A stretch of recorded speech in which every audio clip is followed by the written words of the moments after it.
Shalom saudara-saudara semua, apa kabar hari ini? Mari kita lepaskan semua beban kita, keluh kesah kita, lupakan semua itu, dan sekarang kita fokus kepada Tuhan untuk menyembah Tuhan.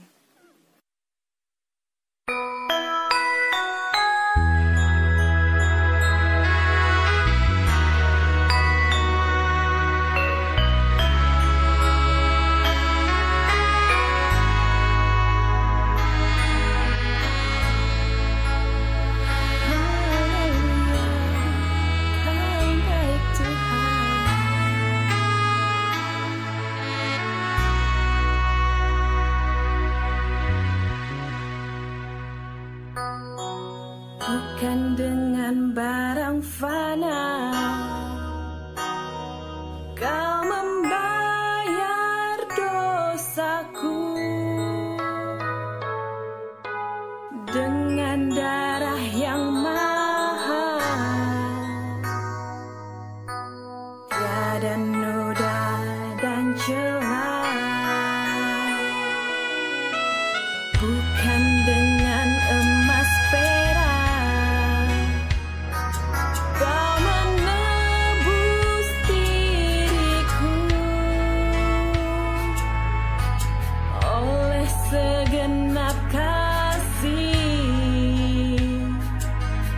dan pengorbananmu, ku telah mati dan tinggalkan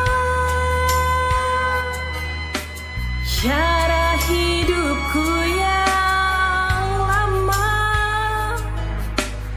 Semuanya sia-sia dan tak berarti lagi. Hidup ini ku letakkan pada mezbahmu ya Tuhan. Jadilah padaku seperti yang kau ingini. Yesus, Engkau baik Tuhan. Haleluya. Ku ingin hidup menyembahmu Tuhan. Haleluya. Kau baik Tuhan. Hidupku hanya untuk-Mu Tuhan. Mari kita menyembah Tuhan.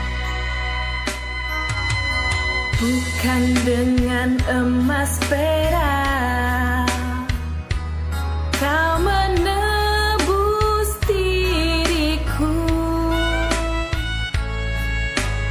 oleh segenap kasih dan pengorbananmu, ku telah mati dan tinggalkan cara hidupku yang lama.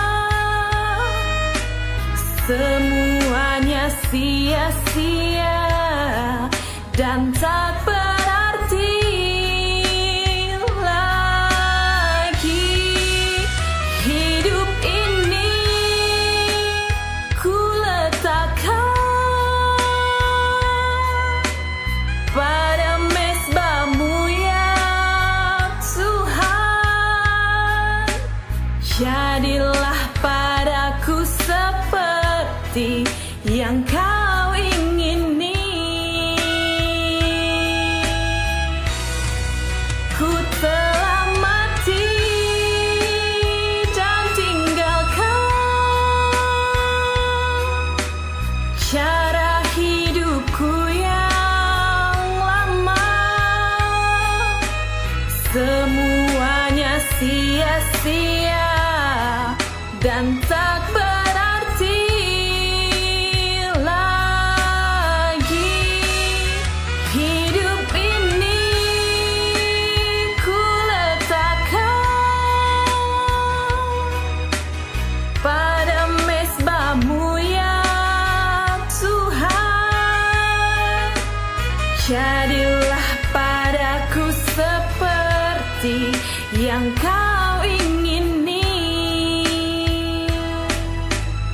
Jadilah padaku seperti yang kau ingini.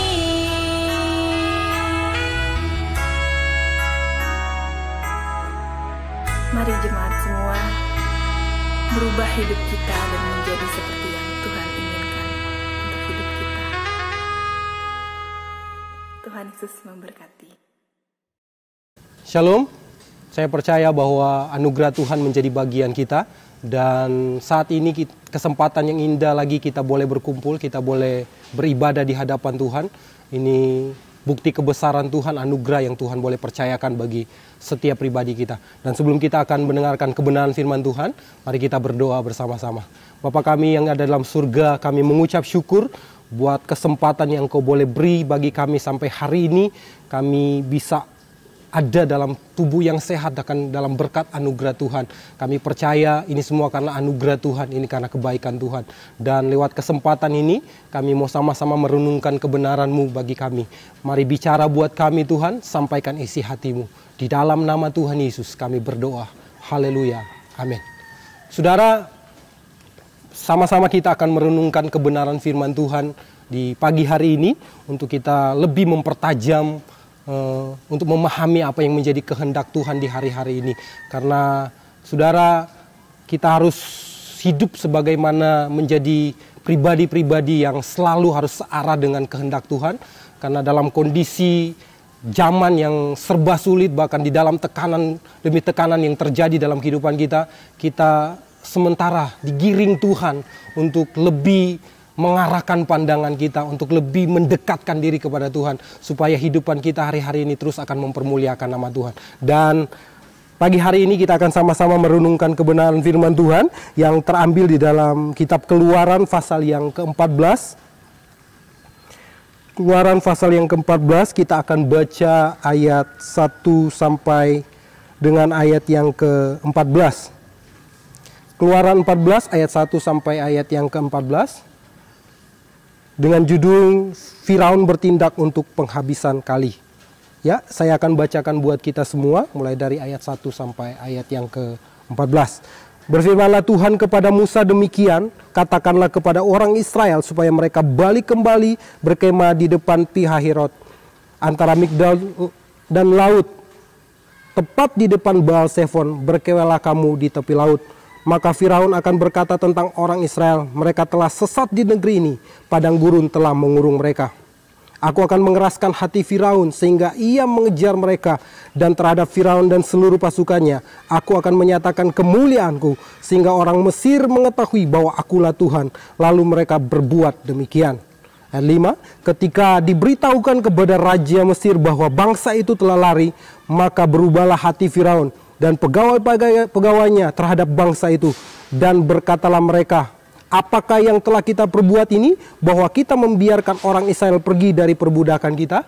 Ayat yang ke-6, kemudian ia memasang keretanya dan membawa rakyatnya, serta ia membawa 600 kereta yang terpilih. Ya, segala kereta Mesir masing-masing lengkap dengan perwiranya. Demikianlah Tuhan mengeraskan hati Firaun, Raja Mesir itu, sehingga ia mengejar orang Israel, tetapi orang Israel berjalan terus dipimpin oleh tangan yang dinaikkan. Ayat 9, adapun orang Mesir, segala kuda dan kereta Firaun, orang-orang berkuda dan pasukannya mengejar mereka dan mencapai mereka pada waktu mereka berkemah di tepi laut di dekat Pihahirot di depan Baal Zephon. Ayat 10, ketika Firaun telah dekat, orang Israel menoleh, maka tampaklah orang Mesir bergerak menyusul mereka. Lalu sangat ketakutanlah orang Israel dan mereka berseru-seru kepada Tuhan. Dan mereka berkata kepada Musa, apakah tidak ada kuburan di Mesir, maka engkau membawa kami untuk mati di padang gurun ini? Apakah yang kau perbuat di hadapan kami dengan membawa kami keluar dari Mesir? Ayat 12, bukankah ini telah kami katakan kepadamu di Mesir, janganlah mengganggu kami dan biarlah kami bekerja kepada orang Mesir, sebab lebih baik bagi kami untuk bekerja pada orang Mesir daripada mati di padang gurun ini. 13, tetapi berkatalah Musa kepada bangsa itu, janganlah takut, berdirilah tetap, dan lihatlah keselamatan dari Tuhan yang akan diberikannya hari ini kepadamu. Sebab orang Mesir yang kamu lihat hari ini, tidak akan kamu lihat lagi. Nah, ayat untuk selama-lama, ayat 14, Tuhan akan berperang untuk kamu dan kamu akan diam saja. Satu kebenaran firman Tuhan yang luar biasa yang boleh kita renungkan pada pagi hari ini, bahwa rencana Tuhan yang begitu besar yang dipersiapkan bagi bangsa Israel untuk mereka menuju kepada destiny atau satu tujuan Tuhan, yaitu tanah perjanjian, the promised land, tanah perjanjian yang dijanjikan Tuhan untuk mereka tinggal dan mereka hidup di sana sebagai orang pilihan Tuhan untuk terus menyembah di hadapan Tuhan. Saudara, kalau kita lihat dari kisah ini ada banyak pembelajaran yang bisa kita ambil, karena perjalanan bangsa Israel itu merupakan peringatan bagi saya dan saudara, bagi gereja Tuhan di akhir zaman, untuk supaya kita hidup tidak sama seperti mereka, tapi kita harus terarah kepada pandangan, kepada Tuhan yang adalah sumber di atas segala sumber dalam kehidupan kita. Dan dari kisah ini ada banyak hal yang kita bisa lihat, tapi hal yang lebih spesifik, bahwa saya ingin meng-sharingkan sesuatu yang penting buat kita, bahwa Tuhan itu bisa bicara lewat apapun dalam setiap kehidupan kita. Tuhan bisa bicara secara langsung, secara pribadi dalam kehidupan kita. Dia bisa menjumpai kita dimanapun kita berada. Dia bisa datang ketika dalam kesendirian kita. Dia bisa datang ketika kita dalam penyembahan kepadanya. Bahkan Tuhan pun bisa bicara dalam segala hal. Bisa berupa kondisi, bahkan bisa berupa situasi yang terjadi. Tuhan bisa bicara dalam kehidupan kita. Dan hari-hari ini kita perlu tahu bahwa Tuhan sementara bersuara, bahkan terus menyampaikan kehendaknya. Tuhan sementara menyampaikan isi hatinya bagi gereja. Tapi permasalahannya, apakah gereja bisa menangkap suara Tuhan hari-hari ini lewat kondisi yang Tuhan izinkan terjadi? Kalau kita lihat dalam kisah kebenaran firman Tuhan yang kita baca, bahwa Israel pada ketika mereka keluar dari tanah perbudakan, Tuhan membawa mereka kepada situasi yang begitu sulit. Tuhan membawa mereka kepada situasi yang tidak mengenakan buat mereka. Mereka harus terkurung di padang gurun dan mereka tidak bisa berbuat apa-apa. Bahkan mereka mengalami kebuntuan.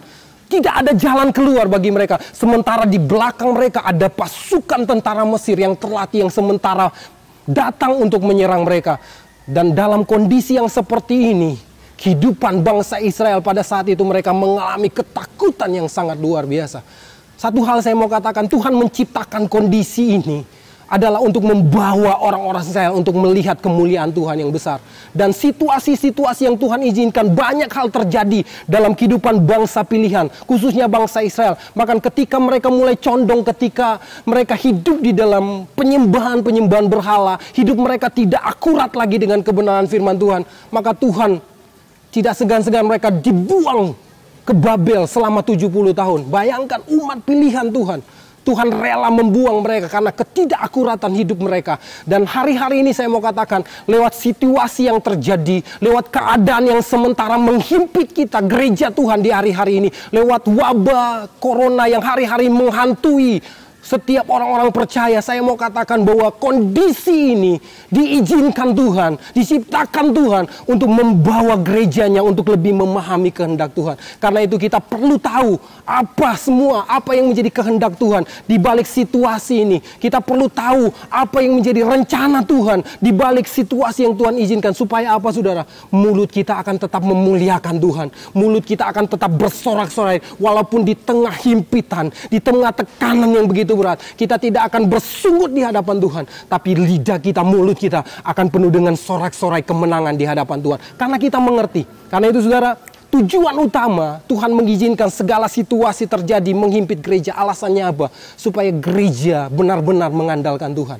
Hari-hari ini saya mau katakan lewat perenungan firman Tuhan, kalau kita lihat bangsa Israel, ketika mereka mengalami tekanan yang begitu berat, mereka mulai mempersalahkan Musa, mempersalahkan keadaan. Saya mau katakan, saudara, hari ini berhenti untuk menyalahkan siapapun, berhenti untuk menyalahkan, karena apapun, segala sesuatu yang Tuhan izinkan, Tuhan sementara bicara sesuatu dalam hidupmu. Mari tangkap apa yang menjadi kehendak Tuhan dalam hidupmu. Artinya begini, saudara, ketika engkau dalam situasi yang berat dalam hidup, bangunlah hubungan yang intim dengan Tuhan. Ketika engkau punya hubungan yang intim dengan Tuhan, maka engkau akan mengetahui perjanjian Tuhan, kehendak Tuhan di balik situasi yang Tuhan izinkan terjadi.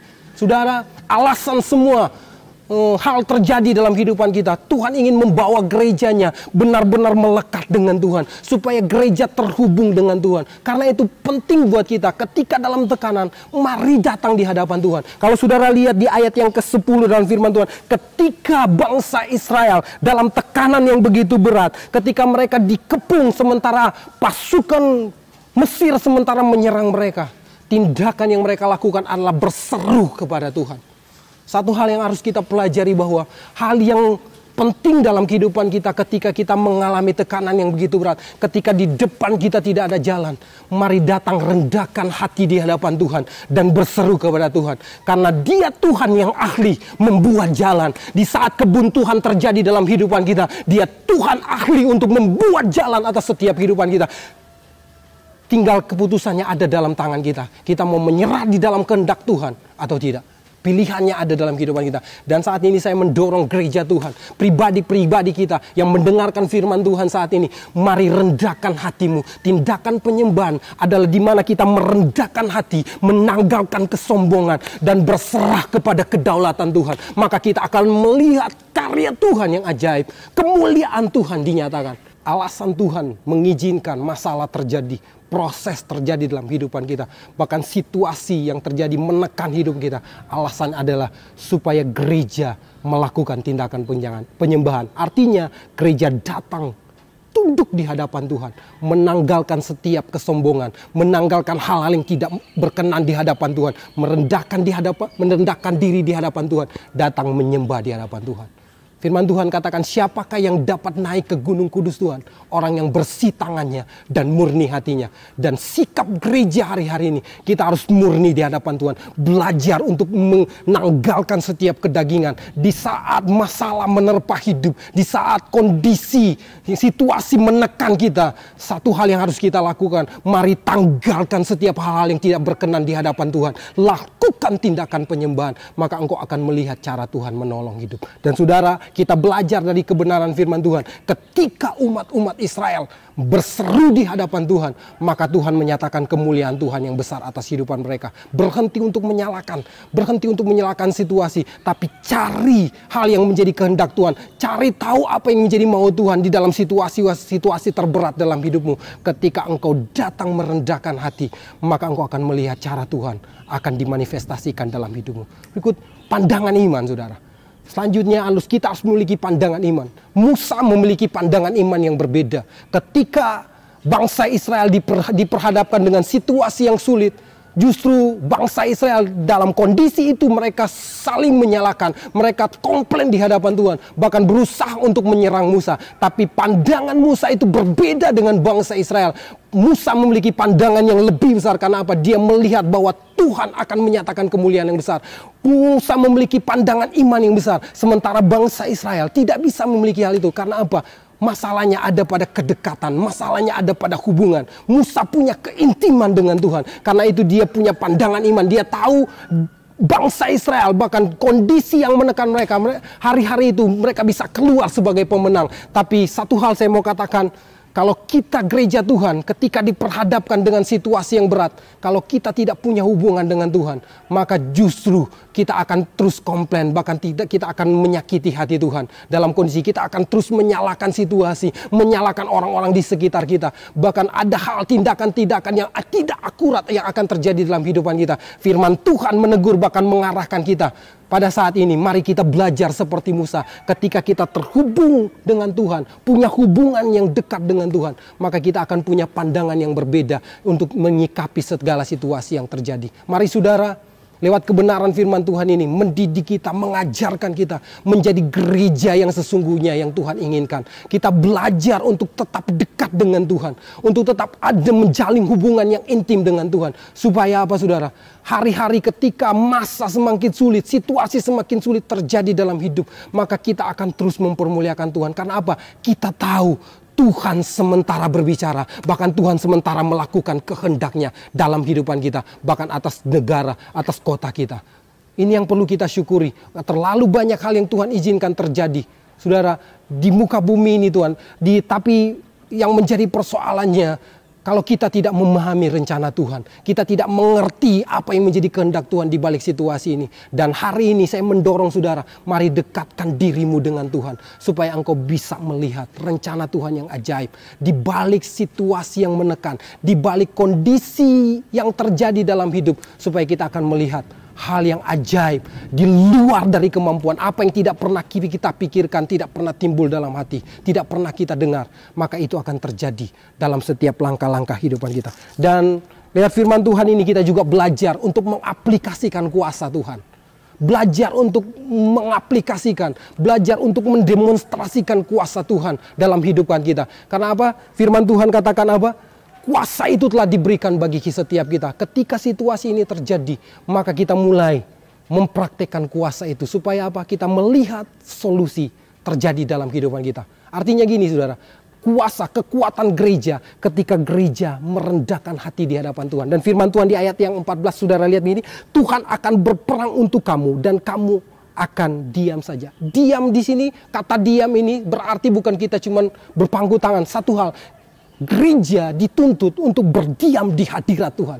Salah satu tindakan peperangan yang Tuhan ajarkan bagi gereja adalah ketika kita berdiam di dalam hadirat Tuhan sebagai penyembah, maka Tuhan akan berperang dan akan memberikan kemenangan bagi saya dan saudara. Saudara, lewat kebenaran firman Tuhan, Tuhan mengajarkan lewat situasi yang terjadi hari-hari ini, mari kita banyak berdiam di hadirat Tuhan. Mari banyak kita membangun hubungan yang lebih dengan Tuhan. Karena waktu-waktu yang Tuhan izin ini tidak akan pernah kembali lagi. Ini momen yang terbaik yang Tuhan izinkan. Situasi Tuhan izinkan terjadi supaya gereja kembali untuk datang duduk di kaki Tuhan. Merendahkan hati, membangun hubungan, mendengar suara Tuhan, mendengar apa yang menjadi maunya Tuhan. Bahkan belajar memahami isi hati Tuhan. Supaya saudara tidak disesatkan dengan hal yang terjadi. Saudara tidak bisa digiring kepada hal-hal yang buruk yang akan menyakiti hati Tuhan. Lewat kebenaran firman Tuhan ini, mari kita belajar kepada bangsa Israel. Ketika situasi yang sulit menekan mereka, mari datang cari hadirat Tuhan.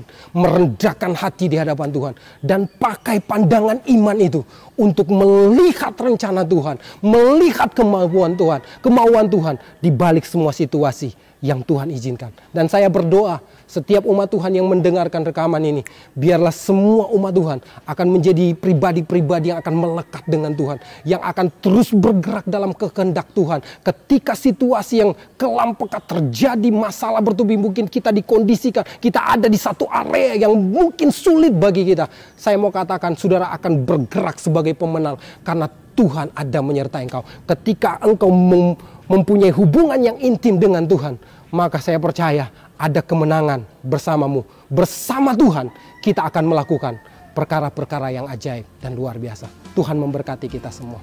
Mari tarakan tanganmu dan saya akan berdoa buat kita semua. Kami percaya Tuhan, lewat kebenaran firman Tuhan yang kami dengar pada saat ini, biarlah ini akan memberi kekuatan bagi kami. Ketika kami diperhadapkan dengan situasi yang sulit, ketika kami diperhadapkan dengan kondisi yang rumit dalam hidup kami, sepertinya tidak ada jalan dalam hidup, kami percaya bahwa Engkau Tuhan yang ahli membuat jalan. Engkau Tuhan yang punya cara untuk menyatakan kuasa-Mu bagi kehidupan kami. Sebab itu ajari kami untuk kami tetap merendahkan hati, menanggalkan setiap kedagingan kami, dan terus melakukan tindakan penyembahan dalam kehidupan kami, membangun hubungan intim dengan Kau, supaya kami akan melihat apa yang menjadi kebenaran firman Tuhan, apa yang pernah dialami oleh bangsa Israel, ialah itu terjadi dalam kehidupan kami. Ketika masa sulit, ketika situasi yang berat menekan kehidupan kami akan melihat Tuhan akan berperang dan memberikan kemenangan atas setiap kehidupan kami. Kerjakan itu dalam setiap kehidupan kami Tuhan. Kami belajar berserah dan biarlah Tuhan sendiri yang melakukan yang terbaik atas kehidupan kami. Diberkatilah setiap umat-umat-Mu yang mau merespon setiap kebenaran firman Tuhan dan melakukan apa yang menjadi kehendak-Mu. Biarlah berkat Tuhan, kekuatan Tuhan, damai sejahtera, perlindungan Tuhan menjadi bagian setiap umat-umat-Mu. Di dalam nama Yesus kami mengucap syukur dan terima berkat kebenaran-Mu. Haleluya. Amin.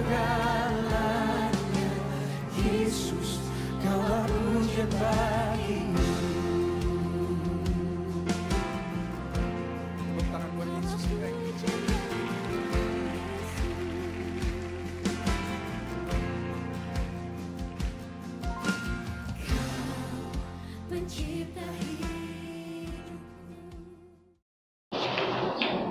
Pak Weni. Happy birthday, happy birthday, happy birthday to you. Selamat ulang tahun untuk Pak Weni. Kami doakan Pak Weni semakin dipakai Tuhan lebih dahsyat lagi dalam pelayanannya dan beserta keluarga selalu sehat dalam perlindungan Tuhan. Happy birthday, Tuhan Yesus memberkati. Shalom, Pak Weni. Apa kabar? Luar biasa. Saya mau mengucapkan selamat ulang tahun kepada Pak Weni, supaya dikasih sehat, dikasih umur panjang, dikasih berkat, supaya Tuhan pakai di dalam rencana Tuhan, di dalam rancangan Tuhan, supaya Pak Weni dipakai luar biasa dan juga menjadi berkat banyak orang. Amin. Happy birthday, Pak Weni. God bless you. Pak Weni, happy birthday. Happy birthday, wish you all the best. Happy birthday buat Weni. Salam sejahtera selalu. Sorry, nggak pernah bikin video. Salam. Ana lagi tidur. Tadi balik. Sir Weni Sambuaga is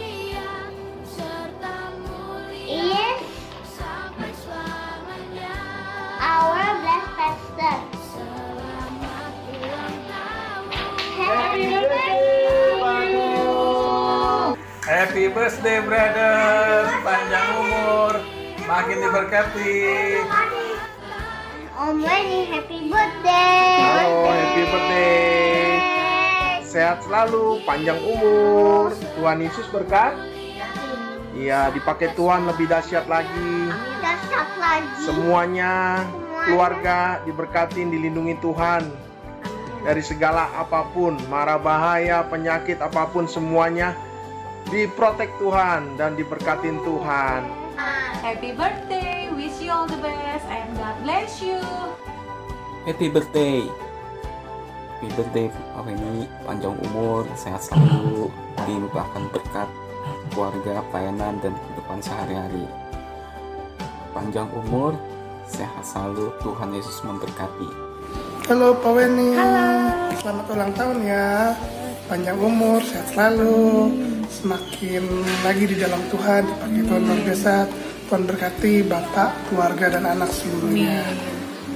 Salam Pak Weni, selamat ulang tahun dan biarlah Tuhan Yesus selalu senantiasa menyertai dalam kehidupan dan juga memakai dengan luar biasa dalam pelayanan, diberkati dengan panjang umur, hormat, kekayaan, kemuliaan senantiasa menyertai dalam kehidupan Pak Weni dan juga keluarga. Tuhan Yesus memberkati. Teruskanlah namamu dalam Tuhan Yesus Kristus. Amin. Dan jemaatnya dikasih kasih karunia, mengucapkan selamat ulang tahun untuk Bapak Weni, biar pelayanannya semakin luar biasa, semakin mengasihi Tuhan, dan selalu bahagia bersama keluarga dalam mengiring Engkau Tuhan. Kau berikan kesehatan, panjang umur, dan dalam pelayanan di kasih karunia bersama Bapak Pendeta Andreas Sutikno. Tuhan urapi berdua ya Tuhan, biar namamu dipermuliakan, biar banyak jiwa-jiwa Tuhan datang kepadamu saat Pak Weni melayani dimanapun dia misi Tuhan. Urapanmu turun atas Pak Weni dan berkati banyak jiwa-jiwa. Terima kasih Bapa, terpuji-pujilah namamu dalam nama Tuhan Yesus Kristus. Haleluya. Amin.